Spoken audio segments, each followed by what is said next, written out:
Hello everyone, स्वागत है आपका आज के इस सेशन में और मैं हूं आपका कॉमर्स वाला भैया।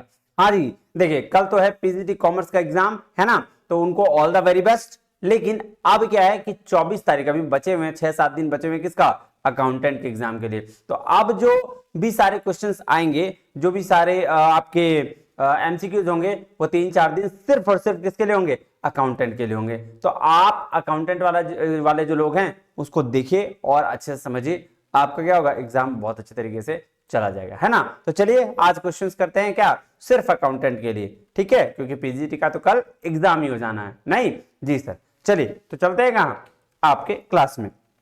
अब देखिएगा ध्यान से, सबसे पहले क्या करना है, अगर आप इस चैनल पे नए हैं तो आप कॉमर्स वाला भैया बाय एनडब्ल्यूबी का टेलीग्राम चैनल ज्वाइन कर लीजिएगा, ताकि आपको किसी भी प्रकार की कॉमर्स में स्टेट लेवल का एग्जाम जो भी होता है उसके लिए यहां सारी इंफॉर्मेशन दी जाती है और यहां सारा पढ़ाई कराया जाता है। इसके साथ आप चैनल को कर लीजिएगा सब्सक्राइब, ताकि यूट्यूब में आपको सारा इंफॉर्मेशन फ्री पे मिलता रहे। कोई दिक्कत आ रही है तो इस नंबर पे व्हाट्सएप भी कर सकते हैं। आइए हम क्या कर रहे हैं, ईएमआरएस अकाउंटेंट का मिक्स टाइप क्वेश्चंस कर रहे हैं। क्या कर रहे हैं, अकाउंटेंट का मिक्स टाइप क्वेश्चंस। आइए तो क्वेश्चन नंबर 1 पे चलें। सर बिल्कुल चलिए सर, क्या दिक्कत है इसमें चलने में। देखिए कह रहा है which of the following is an example of current liability. भाई साहब करंट लायबिलिटी का एग्जांपल देखो, long term liability, sir long term loan. Sir long term loan जो है वो करंट लायबिलिटी नहीं है ना, फिक्स्ड, इसको बोलते हैं लॉन्ग टर्म लायबिलिटी होगा, तो ये तो नहीं है। अकाउंट रिसीवेबल सर असेट है। सर एक्रूड सैलरी पेबल, हाँ ऐसा सैलरी जिसको हमको फ्यूचर में पे करना है, दैट इज करंट लायबिलिटी। क्या है ये, सी आंसर क्या हो जाएगा, एक्रूड सैलरी पेबल। आइए क्या बोल रहा है क्वेश्चन नंबर 2, ये देखते हैं। कह रहा है as per the Indian accounting standard Ind AS which method is used for inventory valuation where there is a significant fluctuation in cost। तो बोल रहा है भाई साहब जब फ्लक्चुएशन हो कॉस्ट में तो इन्वेंट्री वैल्यूएशन करने के लिए इंडियन अकाउंटिंग स्टैंडर्ड के तहत कौन सा मेथड यूज किया जाता है। तो क्या फीफो है, वेटेज एवरेज कॉस्ट है, या लिफो है, या स्पेसिफिक आइडेंटिफिकेशन है। तो बोल रहा भाई साहब यहां पे आपको स्पेसिफिक आइडेंटिफिकेशन देना पड़ेगा, किस हिसाब से आपको देखना पड़ेगा कौन सा मेथड किस चीज के लिए जरूरी है, वो हम काम कर लेंगे। चलिए क्वेश्चन नंबर 3 में चलें। सर बिल्कुल चलिए, आइए क्या कह रहा है क्वेश्चन नंबर 3 कह रहा है how are intangible assets generally treated in the financial statement as per Ind AS. तो बोल रहा है कैसे इंटेंजिबल एसेट्स को जनरली ट्रीट किया जाता है फाइनेंशियल एसेट में।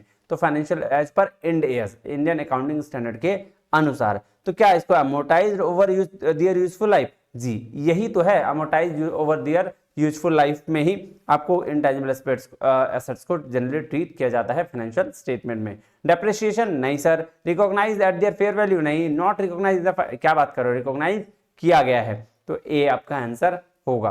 क्वेश्चन नंबर 4 की ओर आते हैं।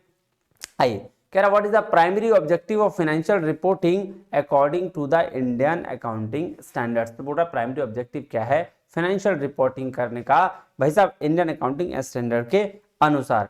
To ensure compliance with the tax regulation, tax regulation से इसका क्या मतलब है, to provide information useful to for making economic decision. हाँ ये बिल्कुल सही है कि आप इंफॉर्मेशन को किसके लिए, इंफॉर्मेशन प्रोवाइड करने के लिए, ताकि इकोनॉमिक डिसीजन को यूजफुल तरीके से बनाया जा सके। उसके बाद क्या, शेयर होल्डर्स की वेल्थ को मैक्सिमाइज करने के लिए। सर ये इसका क्यों, फाइनेंशियल रिपोर्टिंग का क्या मतलब है, to comply with the international accounting standards. ये बात बिल्कुल गलत है, प्राइमरी ऑब्जेक्टिव नहीं हो सकता वो, है ना, तो ये हो गया बी। चलिए क्वेश्चन नंबर 5 क्या है, आइए कह रहा विच financial statement represents the financial position of a company at specific point of time. तो भाई साहब फाइनेंशियल पोजीशन को रिप्रेजेंट कर रहा है बैलेंस शीट, ऑब्वियस सी बात है, कौन करेगा, बैलेंस शीट, ये बात ध्यान रखिएगा। चलिए what is the purpose of cash flow statement. भाई साहब कैश फ्लो स्टेटमेंट का क्या है पर्पस, की टू शो द प्रॉफिटेबिलिटी, इसके लिए तो इनकम स्टेटमेंट होता है, to report the financial position, इसके लिए बैलेंस शीट है, to provide information about cash receipt and payment. हाँ ये बिल्कुल सही है कि कैश फ्लो स्टेटमेंट में कैश रिसीट और पेमेंट की बात करी जाती है, तो सी आंसर हो गया। To present change owners equity over period, ये भी बात बिल्कुल गलत है, तो आ जाइए सी नंबर।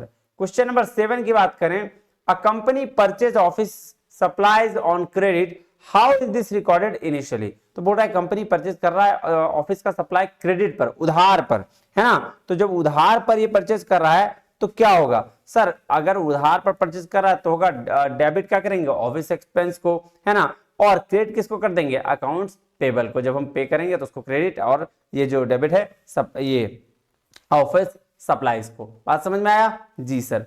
चलिए क्वेश्चन नंबर 8 कह रहा है what type of account is salary expense. भाई साहब सैलरी एक्सपेंस क्या है सर? ये सैलरी एक्सपेंस या कोई भी एक्सपेंस ही है, ये क्या है? एक्सपेंस है। ये तो बच्चा वाला था।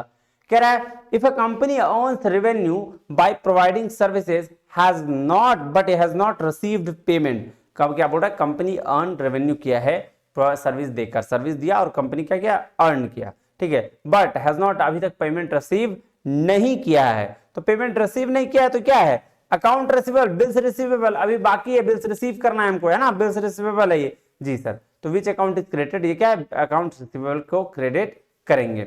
चलिए what does the term depreciation referred to in accounting. बोल रहा है कौन सा डेप्रिसिएशन जो है अकाउंटिंग में कौन सा टर्म को ये एक्सप्लेन करता है? आइए देखिए। And increase the value of asset, नहीं सर इसको एप्रिसिएशन बोलते हैं। अगर एसेट की वैल्यू में ये इंक्रीमेंट होता है इसको एप्रिसिएशन बोलते हैं, तो ए तो नहीं होगा। The process of allocating the cost of an asset over it's useful life, ये बात बिल्कुल सही है। एलोकेट करना किसका? एसेट का। जैसे 1 लाख रुपए अगर कॉस्ट है और 10 साल उसका यूजफुल लाइफ है, तो हम क्या करते हैं? 10,000 रुपए हम बांट देते हैं 10 साल तक। ये हो गया। अब एक मेथड, दूसरा मेथड अलग तरीके से डिस्ट्रीब्यूट किया जाता है, तो उसको क्या बोलते हैं? डेप्रिसिएशन बोलते हैं। बात समझ में आई जी सर। चलिए क्वेश्चन नंबर 11 कह रहा है which financial statement shows the net profit और loss of a company for a specific period. तो भाई साहब इसमें इनकम स्टेटमेंट है ना, इनकम स्टेटमेंट के तहत ही हम क्या देखते हैं? Profit and loss of the company. चलिए क्वेश्चन नंबर 11 तो पहले ही था ना, ओह डबल 11, कोई बात नहीं। क्वेश्चन नंबर 11 क्या कह रहा है फिर देखिएगा, what happens when a company collects amount receivable from a customer. तो भैया यहाँ क्या होगा? जब कोई भी कंपनी कलेक्ट करेगा रिसीवेबल कस्टमर से तो हमारा एसेट इंक्रीज करेगा, और एसेट इंक्रीज करेगा तो इक्विटी भी इंक्रीज करेगी ही करेगी, यानी कि डी नंबर। चलिए क्वेश्चन नंबर 12 चलें सर, आइए चलते हैं। क्वेश्चन नंबर 12 क्या कह रहा है देखिए, कह रहा है गिवन बिलो टू स्टेटमेंट, दो स्टेटमेंट दिए गए हैं। वन, एक को असर्शन और दूसरे को रीजन कहा गया है। असर्शन कहता है there is a change in the profit sharing ratio of the old partners. बोल रहा है कि चेंज किसमें है? प्रॉफिट शेयरिंग रेशियो में, ओल्ड पार्टनर्स में। जब when a new partner gets his share of profit from all the partners, जब कोई नया पार्टनर्स उसका प्रॉफिट पाता है किससे? सारे पार्टनर से। तो बिल्कुल सही बात कह रहा है।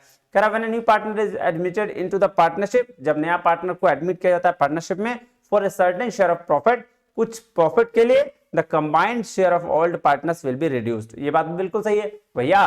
किसी को लेके आओगे तो प्रॉफिट बंटवारा करोगे तो पहले 2 पार्टनर थे, अभी 3 है, तो तीनों का तो दोनों का क्या होगा? शेयर तो रिड्यूस होगा ही। बिल्कुल सही है, ए और आर दोनों सही है। और आर क्या करेक्टली एक्सप्लेन कर रहा है ए को, यानी कि पहला नंबर। चलिए क्वेश्चन नंबर 13 में चलें सर। क्वेश्चन नंबर 13 में बिल्कुल चलेंगे सर। तो इंड एएस किसकी बात कर रहा है? प्रेजेंटेशन ऑफ फाइनेंशियल स्टेटमेंट, ए का 2। इंड एएस 8 किसकी बात कर रहा है सर? ये बात कर रहा है accounting policies changes in accounting estimate and errors, ठीक है। तो उसके बाद है सी, कह रहा है इंड एएस 28 किसकी बात कर रहा है? Investment in associates and joint venture. और इंड एएस 34 किसकी बात कर रहा है? तो ये है थर्ड, इंटरिम फाइनेंशियल रिपोर्टिंग का। तो क्या है? ए का 2, बी का 4, सी का 1, डी का 3, यानी कि सेकेंड नंबर। क्या है? Second number. चलिए क्वेश्चन नंबर 14 क्या कहता है, ध्यान से समझिएगा। कह रहा है company does not include the value of skills and skill gains by its employees from training programs in its annual financial statement. ध्यान से समझिएगा इस कॉन्सेप्ट को। ये कह रहा है कि एक कंपनी जो है, जो भी कंपनी ट्रेनिंग देती है ना, उसमें से जो स्किल्स मिलता है उसका वैल्यू जो है वो फाइनेंशियल स्टेटमेंट में ऐड नहीं करती है, उसको नहीं दिखाती है। तो ये विच of the following accounting concept, कौन सा अकाउंटिंग कॉन्सेप्ट जो है वो इस पे अप्लाइड किया जा रहा है इस केस में? तो उसको बोलते हैं material money measurement concept, sorry material बोल रहा हूं, money measurement concept. Money measurement concept क्या कहता है? जिस भी चीज को हम मनी में मेजर कर सकते हैं हम उसी को फाइनेंशियल स्टेटमेंट में दिखा सकते हैं। तो यहां क्या आंसर हो जाएगा? Money measurement concept. ये बात ध्यान में रखिएगा, ठीक है जी।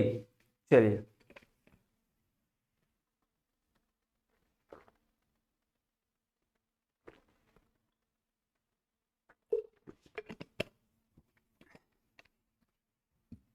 आइए उसके बाद क्या है, क्वेश्चन नंबर 15 पे चलें सर, बिल्कुल चलिए। आइए कह रहा which section of the Indian companies act 2013, कौन सा सेक्शन है इंडियन कंपनीज एक्ट का 2013 का, among the following provides for the appointment of first auditor, appointment of first auditor by the board of directors, board of directors के तहत, and within 1 month of the date of registration, एक महीने के date of registration के अंदर of the company, तो वो कौन से सेक्शन में है सर, ये है 139(6). ये देखिए फर्स्ट ऑडिटर का अपॉइंटमेंट के बारे में दिया हुआ है कि to be appointed by board of directors within 30 days, जब इनकॉर्पोरेशन ऑफ कंपनी मतलब रजिस्ट्रेशन ऑफ कंपनी के बाद अगर बोर्ड ऑफ डायरेक्टर अपॉइंट नहीं करेगा तो 90 दिन में कौन करेगा, first auditors of the members करेंगे, उसके कौन मेंबर्स करेंगे, ये बात ध्यान में रखिएगा। चलिए क्वेश्चन नंबर 16 पे आ जाएं सर, बिल्कुल आइए। क्या कह रहा है, which one of the following rights is usually not available to the partner consequent to dissolution of the firm, तो बोर्ड कौन सा राइट जो है अवेलेबल नहीं है पार्टनर के लिए जब डिसोल्यूशन ऑफ फर्म होता है, क्या होता है, तो राइट ऑफ इक्विटेबल डिस्ट्रीब्यूशन है, ये तो है sir. Right to return of premium on prematuration, भाई साहब ये भी बात है, वाइंडिंग अप करने पर रिटर्न ऑन प्रीमियम भी देना है।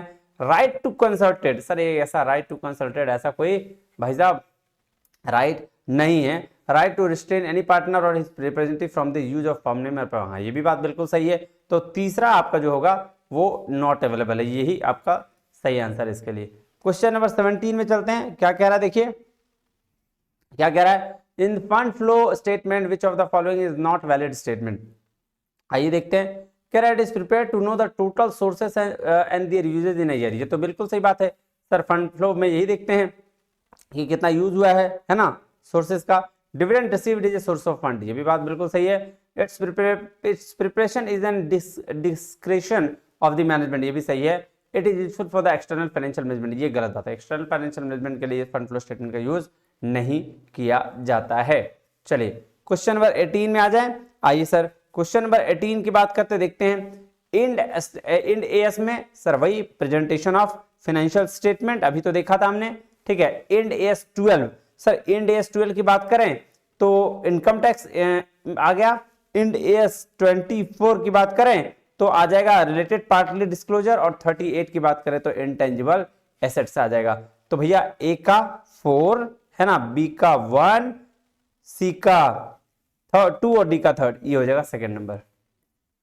चलिए क्वेश्चन नंबर 19 में चलते हैं, 19 नंबर में क्या कह रहा है, 19 नंबर ध्यान दीजिएगा।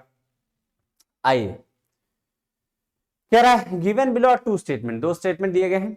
One is label as assertion, एक को असर्शन माना गया और दूसरे को रीजन माना गया। क्या माना गया, रीजन माना गया।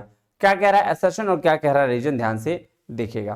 कह रहा है अ क्विक रेशियो, मतलब quick ratio is more penetrating test of liquidity than the current ratio. देखो करंट रेशियो में current assets minus current liability होता है, लेकिन क्विक रेशियो में क्विक एसेट्स बटा करंट लायबिलिटी होता है। तो इसलिए क्विक रेशियो क्या है, ज्यादा पेनिट्रेटिंग है लिक्विडिटी के लिए। Yet high quick ratio does not necessarily imply sound liquidity, तो ये बात बिल्कुल सही है ना, ये कोई गलत है क्या, नहीं सर बिल्कुल सही है कि क्विक रेशियो ज्यादा लिक्विडिटी देता है।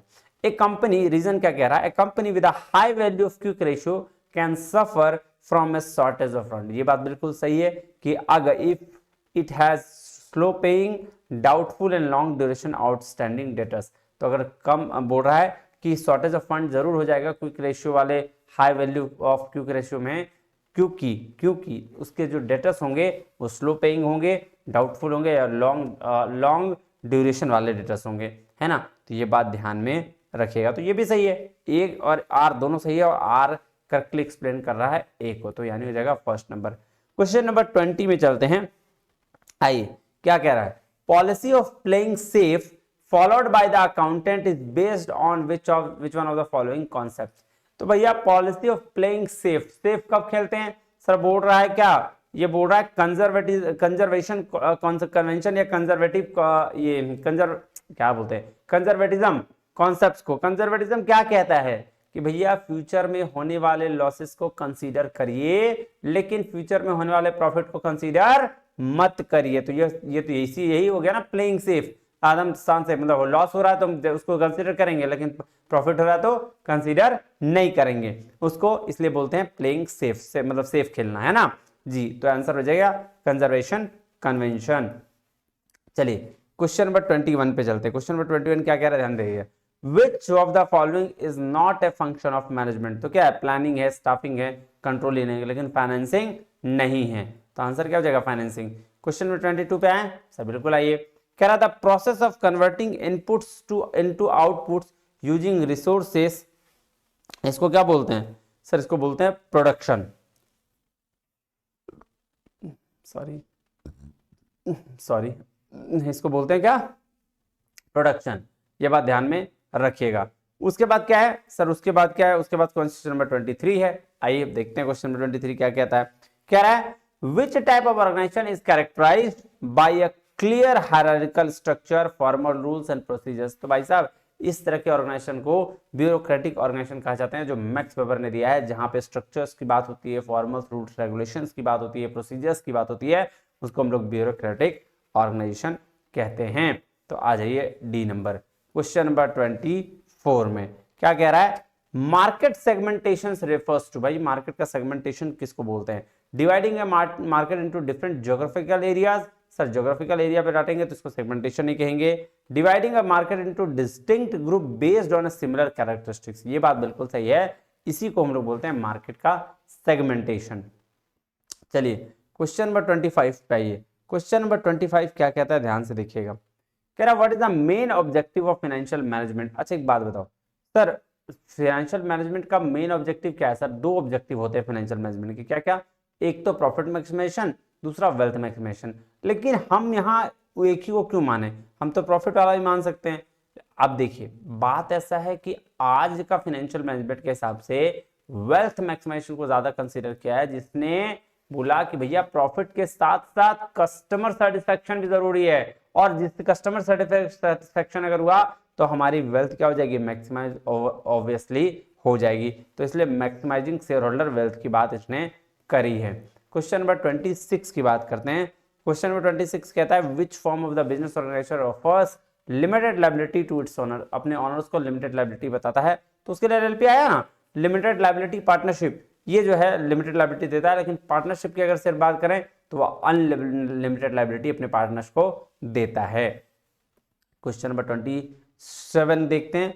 व्हाट डज स्वॉट एनालिसिस असेस? क्या स्वॉट एनालिसिस क्या असेस करता है? तो फुल फॉर्म पे जाइए, स्ट्रेंथ, वीकनेस, अपॉर्चुनिटी और थ्रेट, ये चार चीजों को जो है स्वॉट एनालिसिस देखता है कि किसी भी बिजनेस में उसका स्ट्रेंथ क्या है, उसकी वीकनेसेस क्या है, और अपॉर्चुनिटीज क्या है वहां पर, और थ्रेट्स क्या है। ये बिजनेस एनवायरमेंटल एनालिसिस के तहत ये एक एनवायरमेंटल एनालिसिस का टेक्निक है। क्या है, टेक्निक है, स्ट्रेंथ, वीकनेसेस, अपॉर्चुनिटी और थ्रेट। चलिए क्वेश्चन नंबर 28 पे चलें सर, बिल्कुल चलिए। क्वेश्चन नंबर 28 क्या कह रहा है, which element of marketing mix involves communication with customers to create and maintain favourable relationships? पूरा कौन सा एलिमेंट है मार्केटिंग मिक्स का, यानी मार्केटिंग मिक्स मतलब 4P, जो इन्वॉल्व करता है कम्युनिकेशन के लिए विद कस्टमर, किसके साथ, कस्टमर्स के लिए, and to create and maintain favourable relationship, favourable relationship को क्रिएट और मेंटेन करने के लिए। तो उसके लिए प्रमोशन सबसे बढ़िया तरीका है। क्या है, प्रमोशन, है ना। बात करने बात नहीं भी करते हैं तो कुछ छपा हुआ रहता है तो मेरे दिमाग में चला जाता है ना,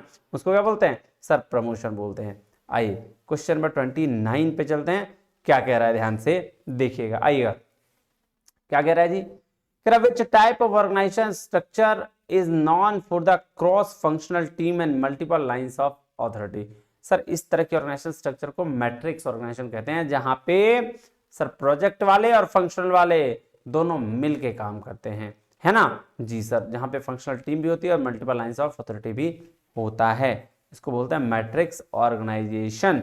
चलिए क्वेश्चन नंबर 30 पे आए सर, बिल्कुल आइए।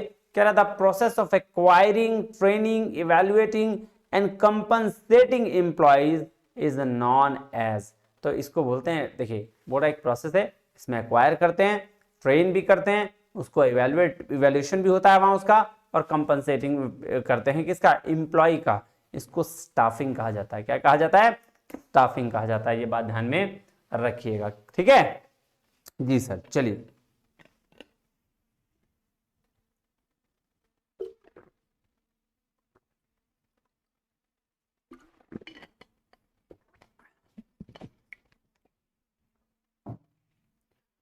आइए क्वेश्चन नंबर 31 पे चलते हैं। आइए कह रहा है average clause in insurance is applicable for which one of the following cases. अब देखो एवरेज क्लोज बोलते हैं अंडर इंश्योरेंस के लिए। अंडर इंश्योरेंस क्या होता है भाई साहब ये बताइए। देखिए आपका दुकान में स्टॉक है मान लो 20 लाख का और आपने इंश्योरेंस कराया 10 लाख का, तो क्या हो गया, अंडर इंश्योरेंस हो गया। मतलब आपका जितना इंश्योरेंस होना चाहिए था उससे कम वाले इंश्योरेंस को अंडर इंश्योरेंस कहा गया। जैसे हम लोग बोलते हैं ना अंडर एज है, तो मतलब एज से नीचे, तो उसी तरह स्टॉक वाला चीज में स्टॉक से नीचे वाले को अंडर इंश्योरेंस कहा गया। इसलिए एवरेज क्लॉज इंश्योरेंस पे एप्लीकेबल होता है, किसमें, अंडर इंश्योरेंस पे। देखो the insurance company apply the average clause in case of under insurance, किस केस में, अंडर इंश्योरेंस में।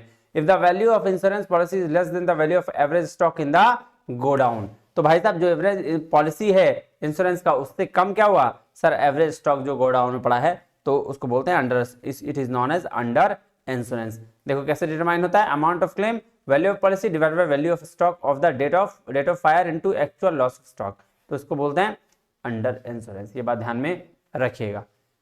क्वेश्चन नंबर 32 कह रहा है RBI desires to restrict expansion of credit, मतलब पैसा को सीधा सीधी वो रोकना चाहे, नहीं देना चाहे मार्केट में आरबीआई पैसा, बोल रहा पैसा बहुत हो गया उसको रोकना जरूरी है। तो आरबीआई क्या करेगा, बैंक रेट बढ़ा देगा।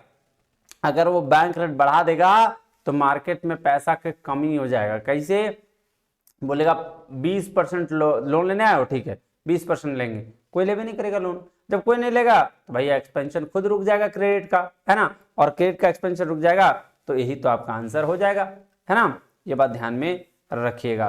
क्वेश्चन नंबर 33 क्या कह रहा है, the central bank can significantly influence the savings, central bank जो है सिग्निफिकेंट तरीके से वो आपके सेविंग्स को इन्फ्लुएंस कर सकता है। Investment and consumer spending in the economy, investment को भी और कंज्यूमर के स्पेंडिंग को भी एक किसी भी इकोनॉमी में, through which of the following policy, किस पॉलिसी के तहत, उसको बोलते हैं मॉनेटरी पॉलिसी। कौन सा policy, monetary policy. Monetary policy के तहत आरबीआई क्या करता है, जो इंडिया में मनी सप्लाई को कंट्रोल करता है। चलिए क्वेश्चन है, SEBI skin in the game rule is applicable to which of the following financial intermediaries. Skin in the game rule किसके लिए यूज किया गया, ये सेंटेंस जो यूज किया गया है वो है म्यूचुअल फंड्स के लिए। किसके यूज किया गया है, म्यूचुअल फंड्स के लिए। चलिए क्वेश्चन नंबर 35 में आ जाएं। सर बिल्कुल आ जाइए, क्या दिक्कत है सर, इसमें कोई दिक्कत ही नहीं है। कह रहा है which of the following statement is correct relating to the Indian financial system, तो कौन सा स्टेटमेंट सही है, आइए देख लेते हैं। कह रहा RBI has direct supervision over depository and mutual funds, बिल्कुल गलत बात, आरबीआई का डायरेक्ट सुपरविजन नहीं है, सेबी है इसके लिए। Monetary control is exercise through cash reserve ratio and statutory liquidity ratio, ये स्टेटमेंट बिल्कुल सही है कि मॉनेटरी कंट्रोल में मनी सप्लाई जो है उसके तहत क्या करता है सर, उसके लिए ना क्वांटिटेटिव और क्वालिटेटिव मेजर्स अपनाती है, और क्वांटिटेटिव मेजर्स में सीआरआर और एसएलआर होता है। एसएलआर वो रेट जो प्राइवेट बोल रहा हूं, जो बैंक्स हैं, कमर्शियल बैंक अपने पास एनडीटीएल का कुछ पोर्शन रखती हैं, और वो पोर्शन कहलाता है एसएलआर, स्टैट्यूटरी लिक्विडिटी रेशियो। और सीआरआर उस रेशियो को कहते हैं जब कमर्शियल बैंक अपने एनडीटीएल का कुछ पार्ट आरबीआई को रिजर्व रखने के लिए देती है, पैसा रखने के लिए देती है, उसको बोला जाता है सीआरआर, कैश रिजर्व रेशियो। आइए उसके बाद क्या है, तो यही आपका आंसर हो जाएगा। क्वेश्चन नंबर 36 क्या कह रहा है, which is the most appropriate mode of entry. अब जब इंटरनेशनलाइजेशन की बात होती है इंटरनेशनल बिजनेस में, तो कह रहा है कि mode of entry in international business to enterprise with the little experience of international market. तो अगर लिटिल एक्सपीरियंस हो आपका इंटरनेशनल मार्केट में, तो क्या आप किसके थ्रू आप मोड ऑफ एंट्री लेंगे, एक्विजिशन नहीं करेंगे, स्ट्रेटेजिक अलायंस वो भी नहीं करेंगे, ज्वाइंट वेंचर नहीं करेंगे, लेकिन एक्सपोर्ट कर सकते हैं। क्यों, क्योंकि सारा चीज आपका डोमेस्टिक कंट्री में बन रहा है, आपको सिर्फ प्रोडक्ट बाहर भेजना है। तो लिटिल एक्सपीरियंस के साथ पहला बिजनेस आप एक्सपोर्टिंग का इंटरनेशनल बिजनेस में करेंगे, ये बात बिल्कुल ध्यान से समझ जाइएगा, है ना। चलिए क्वेश्चन नंबर 37 में देखते हैं। क्वेश्चन नंबर 37 क्या कह रहा है, in which one of the following modes of entry into foreign market risk and profit potential are highest. तो सबसे हाईएस्ट रिस्क कहां है और प्रॉफिट भी है, जहां रिस्क ज्यादा वहां प्रॉफिट ज्यादा। तो ये बात कहां है, बोल रहा है कौन सा मोड ऑफ एंट्री आप लगाएंगे इंटरनेशनल बिजनेस में जिसमें सबसे ज्यादा आपका प्रॉफिट भी होगा, सबसे ज्यादा रिस्क भी होगा, तो वो है डायरेक्ट इन्वेस्टमेंट। अगर आप किसी जगह पे जाते हैं फॉरेन में और डायरेक्ट इन्वेस्टमेंट करते हैं, सब कुछ अपना मैन्युफैक्चरिंग खुद करते हैं, सारा चीज इन्वेस्ट खुद करते हैं, तो रिस्क तो ज्यादा है, लेकिन अगर प्रॉफिट की बात करी जाए तो वो भी ज्यादा होगा अगर वो चल गया तो यही आपका आंसर हो जाएगा। क्वेश्चन नंबर 38 में आ जाएं। जी सर आ जाइए। क्वेश्चन नंबर 38 क्या कह रहा है, ध्यान से देखिएगा। क्वेश्चन नंबर 38 कह रहा है which of the following factors restrain globalisation, globalisation को कौन रोकता है? क्या ग्लोबलाइजेशन होने का कौन कौन सा टर्म है जो ग्लोबलाइजेशन नहीं होने देना चाहता? तो इंटरनेशनल इकोनॉमिक इंटीग्रेशन, सर ये तो होना देना चाहता है, तो ए वाला तो ऑप्शन हटा दीजिए, ए वाला ऑप्शन हट गया, क्योंकि ये एक इंटरनेशनल इकोनॉमिक इंटीग्रेशन के तहत सारे ग्लोबल एक होने की बात करते हैं, तो ये तो नहीं होगा। नेशनलिज्म, हाँ ये एक ऐसा चीज है कि राष्ट्रीयवाद, अपने देश का प्रोडक्शन दूसरे देश का प्रोडक्शन को अपना देश का प्रोडक्शन नहीं समझेंगे। नेशनलिज्म अगर आ जाएगा तो ये रिस्ट्रेन करता है, तो एक तो ये हो जाएगा। इमर्जिंग ट्रेड बैरियर्स, अगर कोई ट्रेड बैरियर्स है तो ये भी हो जाएगा। रेगुलेटरी कंट्रोल्स अगर कुछ है तो ये भी हो जाएगा। Move towards free marketing system, अगर फ्री मार्केटिंग सिस्टम्स की ओर जाएंगे तो ग्लोबलाइजेशन का बात कर रहा है ना, रोकने की तो बात नहीं कर रहा है। तो बी सी डी आंसर हो जाएगा, बी सी और डी। आइए क्वेश्चन नंबर 39 में चलते हैं। कह रहा विच of the following is an instance of non conventional dumping.